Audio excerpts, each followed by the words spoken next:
प्रदूषण हमारे वातावरण में जहर की तरह घुलता जा रहा है। इसका सबसे बड़ा कारण है औद्योगिक क्रांति। भारत ही नहीं, पूरे विश्व में कारखानों और वाहनों की बढ़ती संख्या की वजह से पिछले कुछ दशकों में प्रदूषण का स्तर कई गुना बढ़ गया है, जिसमें से पर्यावरण प्रदूषण का मुख्य कारण प्लास्टिक है। आज हम इस वीडियो में इसी पर निबंध देखेंगे, प्लास्टिक प्रतिबंध उपयोग या नहीं। क्या है प्लास्टिक? प्लास्टिक, जिसे तेल और पेट्रोलियम जैसे जीवाश्म ईंधन से प्राप्त किया जाता है, इसका उपयोग बड़े रूप से प्लास्टिक बैग, रसोई का सामान, फर्नीचर, दरवाजे, चादर, पैकिंग के सामान के अलावा अन्य कई चीज़ों को बनाने के लिए किया जाता है। कई समय से लोगों में प्लास्टिक का चलन काफ़ी ज़्यादा बढ़ गया है। लोग प्लास्टिक से बने सामानों को लेना ज़्यादा पसंद करते हैं, क्योंकि लकड़ी और धातु के वस्तुओं की तुलना में काफ़ी हल्के और किफ़ायती होते हैं। कई देशों में प्लास्टिक प्रतिबंध। भारत सरकार ने पूरे देश में सिंगल यूज प्लास्टिक पर बैन लगा दिया है। भारत कोई पहला देश नहीं है जहां प्लास्टिक बैन की गई है। भारत से पहले कई ऐसे देश हैं जहां पर सिंगल यूज प्लास्टिक पर प्रतिबंध लग चुका है। संयुक्त राष्ट्र के अनुसार दुनिया के 80 देशों में इस पर आंशिक या पूर्ण प्रतिबंध लागू है। यूरोप में प्लास्टिक बैग के इस्तेमाल पर अतिरिक्त टैक्स लागू है। वहीं अफ्रीकन कंट्रीज में प्लास्टिक पूरी तरह से बैन है। साथ ही बता दें, कई विकासशील देश ऐसे हैं जो कि आंशिक बैन लगाकर प्लास्टिक वेस्ट मैनेजमेंट की कोशिश कर रहे हैं।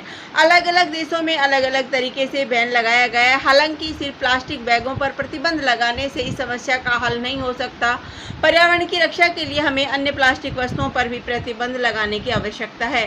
प्लास्टिक से उत्पन्न होने वाली समस्याएं। नॉन बायोडिग्रेडेबल प्लास्टिक बैग एक नॉन बायोडिग्रेडेबल वस्तु है। इनका निस्तारण एक प्रमुख समस्या है। ये छोटे छोटे कणों में टूट जाते हैं और जमीन तथा पानी के स्रोतों में प्रवेश कर जाते हैं, मगर यह विघटित नहीं होते हैं। पर्यावरण स्तर में गिरावट। प्लास्टिकों को विघटित होने में लगभग 500 साल का समय लगता है। यह बैग वजन में काफ़ी हल्के होते हैं, जिसके कारण यह हवा के झोंकों से उड़कर दूर पहुंच जाते हैं। इस प्रकार से यह हर संभव तरीके से हमारे पर्यावरण को नुकसान पहुंचा रहा है।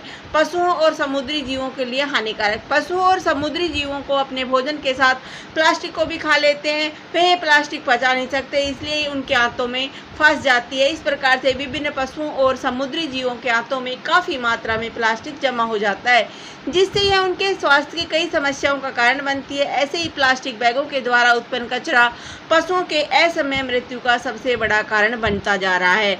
मनुष्यों में बीमारियों का कारण। प्लास्टिक बैगों के उत्पादन से कई जहरीले रसायन उत्पन्न होते हैं, जो उनके निर्माण करने वालों के लिए गंभीर स्वास्थ्य संबंधी समस्याओं का कारण बन जाते हैं। पर्यावरण प्रदूषण मनुष्यों को होने वाली कई बीमारियों का मुख्य कारण है, इसीलिए प्लास्टिक बैन होना बेहद जरूरी है। Clogged sewage. फेंके गए खराब प्लास्टिक बैग पानी और हवा द्वारा बहा लिए जाते हैं, नाली और सीवरों में फंस जाते हैं। इस प्रकार से रुका हुआ सीवेज सिस्टम मनुष्य और जीव जंतुओं के लिए खास तौर से बरसात में एक गंभीर समस्या बन जाता है। निष्कर्ष, अब वह समय आ गया है जब हमें प्रदूषण की समस्या को गंभीरता से समझना है। हम आज प्लास्टिक आदि का प्रदूषण खत्म करने के लिए आगे नहीं बढ़ेंगे तो हमारी आने वाली पीढ़ी की जिंदगी बद से बदतर हो जाएगी। प्लास्टिक प्रदूषण के प्रभाव पर्यावरण पर प्रतिकूल प्रभाव के साथ ही पेड़ पौधों, जीव जंतु और मानव जाति पर भी गंभीर संकट की तरह मंडरा रहा है। हमें अब इस समस्या को गंभीरता से लेते हुए पर्यावरण की सुरक्षा सुनिश्चित करने हेतु प्लास्टिक उत्पादों के उपयोग को कम करना होगा, जिससे हमारा और हमारी आने वाली पीढ़ी के लिए एक स्वच्छ वातावरण का निर्माण हो सके। धन्यवाद। जय